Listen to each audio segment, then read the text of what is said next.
Bem-vindos a esta nossa análise aprofundada. A nossa missão hoje é quase arqueológica, sabe? Vamos desenterrar uma imagem de 2000 anos, coberta de poeira do campo, e descobrir por que ela ainda é uma das ideias mais poderosas e, vamos ser honestos, controversas sobre relacionamentos. Estamos falando do jugo desigual. Uma expressão que muita gente já ouviu, né? Mas talvez nunca parou para pensar no que ela realmente significa na prática. Exatamente.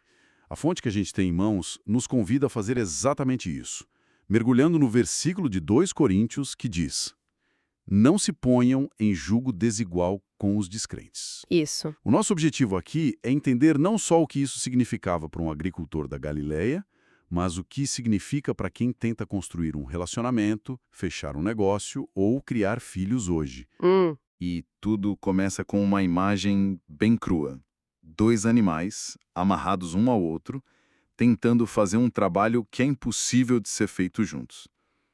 O caos dessa cena é o nosso ponto de partida. E é um ponto de partida fundamental, porque, como a gente vai ver, a ideia aqui não é criar uma regra de segregação, nós contra ele, sabe? Certo. É um princípio de física, de funcionalidade, é sobre entender por que certas parcerias simplesmente não funcionam e, no fim, acabam machucando todo mundo. Certo. Então vamos direto para essa imagem.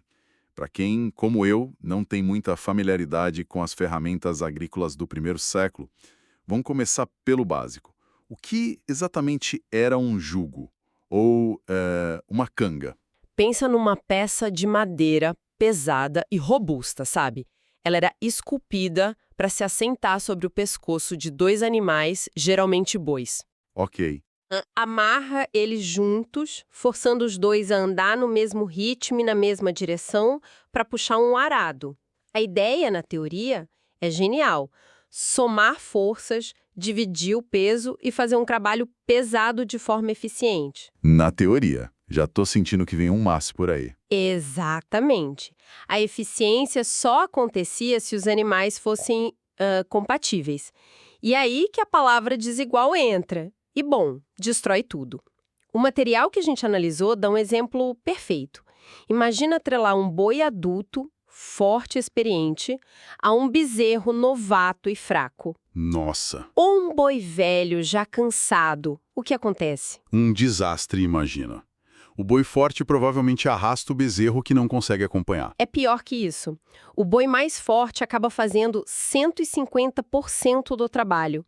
Ele não só puxa o arado, como ele tem que compensar a fraqueza do parceiro. Fica sobrecarregado? Muito. Ele se cansa mais rápido, a vida útil dele diminui.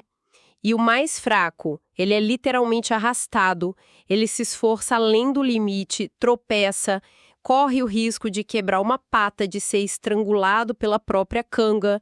É quase um instrumento de tortura. E o trabalho em si, o sulco na terra. Sai completamente torto, inútil. Ou seja, o trabalho não é feito e os 2 animais saem machucados. É uma situação onde todos perdem. Ninguém ganha nada com essa união. Ninguém, e é essa imagem de ineficiência e sofrimento que o apóstolo Paulo decide usar. E aqui é onde o salto acontece, né? Da poeira do campo para a complexidade dos relacionamentos humanos. Paulo pega essa cena e diz: não façam isso uns com os outros. Um ponto que me chamou a atenção no material é que, embora a gente associe isso quase que instantaneamente a casamento, a aplicação original parece ser bem mais ampla. Muito mais ampla. A ideia se aplica a qualquer aliança profunda e, assim, vinculativa. Uma sociedade de negócios, uma amizade, daquelas que moldam quem você é, e sim, o casamento, que é talvez a aliança mais íntima de todas. O princípio é o mesmo. O mesmo. Se você se amarra a alguém que não compartilha seus valores fundamentais, sua fé, seu propósito de vida, você está montando um jugo desigual. E as consequências são as mesmas do campo, só que no nível emocional e espiritual. O texto que temos fala em desânimo e cansaço espiritual. Acho essa descrição perfeita. Não é que a outra pessoa seja má. Não mesmo. É que vocês estão puxando em direções opostas. Pensa nisso. Uma pessoa está arando o campo da vida na direção, digamos, de construir um legado baseado em generosidade, integridade e fé. A outra está puxando com a mesma força na direção de acumular riqueza a qualquer custo, ou de viver para o prazer imediato. E não sai do lugar. O resultado não é movimento, é atrito, é paralisia. Os dois ficam exaustos, frustrados, e o sulco da vida deles não vai a lugar nenhum. Isso me faz pensar, essa ideia de incompatibilidade fundamental não surgiu com Paulo, né? Parece algo mais antigo. Boa observação, ele não inventou isso. As raízes estão fincadas lá na lei de Moisés. A análise que a gente fez cita Deuteronômio 22:10, uma ordem que parece quase aleatória à primeira vista. Não ares com boi e jumento juntos. Espera aí, boi e jumento. É tão específico. Não bastava dizer animais diferentes. Por que essa dupla em particular? Porque eles são um exemplo perfeito da incompatibilidade. Eles têm alturas diferentes, o que faz o jugo ficar torto e machucar os dois.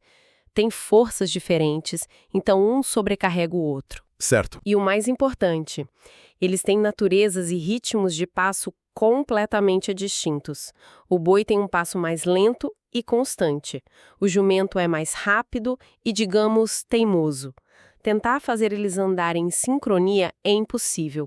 O jugo vira uma ferramenta de sofrimento. Então, o que eu estou entendendo, e isso muda tudo para mim, é que a gente foca muito na ideia do peso, do fardo.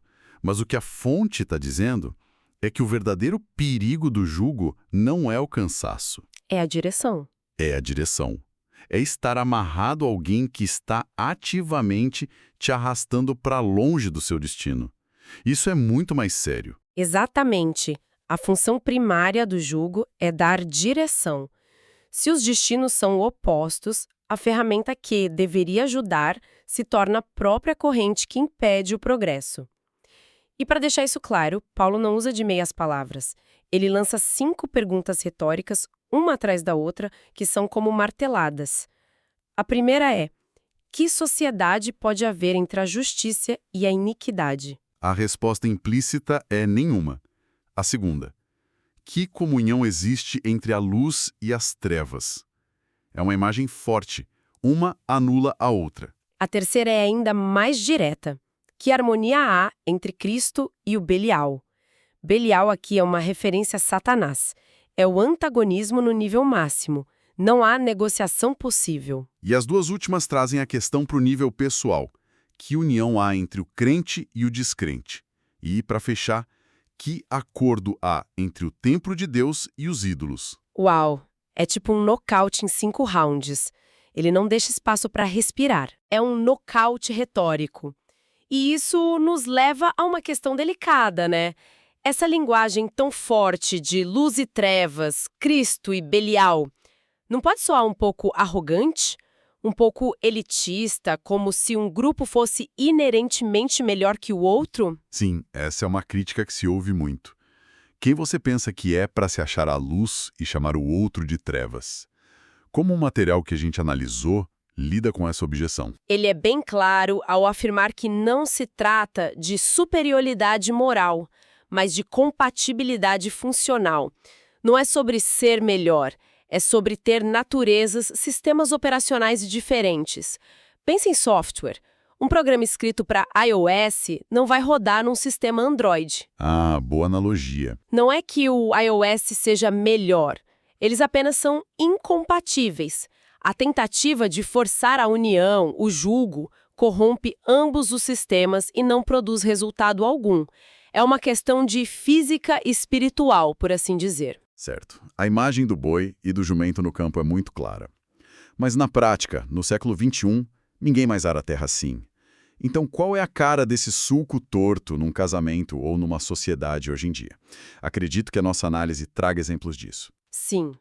E é aí que a teoria encontra a prática. Vamos começar pelo mais óbvio: o casamento. A fonte aponta para conflitos que são quase inevitáveis. Por exemplo, a criação dos filhos. Sim. Um dos pais quer ensinar valores de fé, levar à igreja, orar antes de dormir. O outro vê tudo isso como uma bobagem, uma perda de tempo, e quer ensinar uma visão de mundo completamente materialista. Como que os filhos navegam essa divisão? É uma divisão na base da identidade da família. E o mesmo vale para dinheiro, imagina. Um quer doar uma parte do que ganha por um princípio de fé, o outro vê isso como jogar dinheiro fora. ou o uso do tempo, né? Exato. Um traz dedicar o domingo à comunidade de fé, o outro quer usar o mesmo tempo para atividades que, muitas vezes, entram em conflito direto com esses valores. A tensão se torna o estado normal do relacionamento. E a gente vê isso na Bíblia, né? A Bíblia está cheia de exemplos trágicos disso. Pense em Salomão, o homem mais sábio do mundo, que construiu o templo. Ele se casou com centenas de mulheres de nações pagãs por alianças políticas. O que aconteceu? Ele se desviou. O texto de 1 Reis 11 diz que, na sua velhice, suas mulheres lhe perverteram o coração para seguir outros deuses. O jugo desigual com elas arrastou o homem mais sábio do mundo para a idolatria. Um exemplo devastador. E numa sociedade de negócios? Talvez seja ainda mais direto. Pensa, numa sociedade como um casamento sem a parte romântica. A fonte dá um exemplo clássico, a hora de pagar os impostos. Um sócio, guiado por sua fé, entende que a honestidade é inegociável. O outro vê uma oportunidade de maquiar os números e aumentar a margem de lucro. E aí não tem meio termo, certo? Ou você é cúmplice de uma fraude, ou você cria uma crise que pode destruir a empresa. A tensão é diária em cada decisão. Não é um evento isolado, é a filosofia da empresa que está em jogo. Lembro da história do rei Josafá em 2 Crônicas. Ele era um bom rei, mas fez uma aliança de negócios e militar com Acabe, um dos piores reis de Israel. Sim, uma péssima ideia. Ele quase morreu em batalha por causa dessa parceria. O profeta o confrontou depois, dizendo: "Você devia ajudar os ímpios e amar aqueles que odeiam o Senhor." A pergunta ecoa até hoje. Exato, e isso se aplica até nas amizades mais íntimas. Talvez seja a área que a gente menos pensa, mas uma amizade profunda molda nosso caráter. Se seu melhor amigo, sua pessoa de confiança, tem um padrão de comportamento que viola sua consciência, Complica. talvez fofoca maliciosa, desonestidade, um estilo de vida autodestrutivo, a pressão para se conformar ou pelo menos para tolerar é imensa. Manter essa intimidade exige que ou você baixe seus padrões ou viva em constante conflito, o que acaba destruindo a amizade de qualquer forma. É um desgaste lento e constante. Depois de toda essa conversa sobre o perigo e o peso do jugo, o que eu acho fascinante é que a Bíblia não abandona a metáfora. Pelo contrário, ela a resgata. Sim, e essa é a virada na nossa análise. Depois de todo o aviso sobre o jugo desigual e problemático, Jesus aparece em Mateus 11 e faz um convite chocante. Tomai sobre vós o meu jugo, porque o meu jugo é suave e o meu fardo é leve. Ele usa a mesmíssima imagem. A mesma. O que nos ensina algo profundo, não é? A questão não é se vamos estar sob um jugo. Nós sempre estaremos. A vida nos atrela a algo, a uma carreira, a uma filosofia, a um relacionamento, às expectativas da sociedade. A verdadeira escolha é com quem você vai se colocar nesse jugo. Precisamente. A escolha é entre um jugo com os valores do mundo, que muitas vezes é desigual e esmagador, ou um jugo com Cristo. E aqui a dinâmica da imagem se inverte completamente. Como assim? Em todos os exemplos de jugo desigual que demos, havia um parceiro mais fraco sendo prejudicado. Mas no jugo com Cristo, nós somos, por definição, o parceiro infinitamente mais fraco. Verdade. Só que em vez de sermos arrastados e machucados, acontece o oposto. A fonte descreve Cristo como o boi mais forte que caminha ao nosso lado.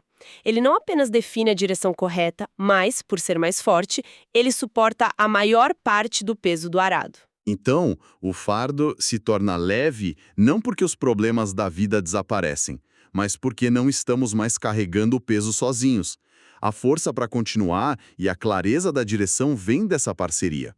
A metáfora deixa de ser um aviso e se torna um convite ao alívio. Exatamente. No jugo desigual com o mundo, a pessoa de fé muitas vezes sente que está carregando o arado sozinha, lutando contra a correnteza do parceiro. No jugo com Cristo, o peso é compartilhado, ou melhor, a maior parte dele é assumido pelo parceiro divino. É a diferença entre exaustão e descanso, mesmo no meio do trabalho. Exato. Juntando todas as peças, então, o que tudo isso significa? O princípio do jugo desigual não é, como alguns podem pensar, um chamado para construir um gueto, para se isolar do mundo. De forma alguma. Seria uma leitura completamente equivocada. O material nos lembra de algo crucial. O próprio Jesus era conhecido como amigo de pecadores. Certo, ele se misturava. Ele jantava com cobradores de impostos, conversava com pessoas que a elite religiosa da sua época considerava impuras. O contato, a amizade e a convivência não são o problema. Então qual é a linha divisória? Onde o contato saudável termina e o jugo perigoso começa? A linha está na aliança e na dependência.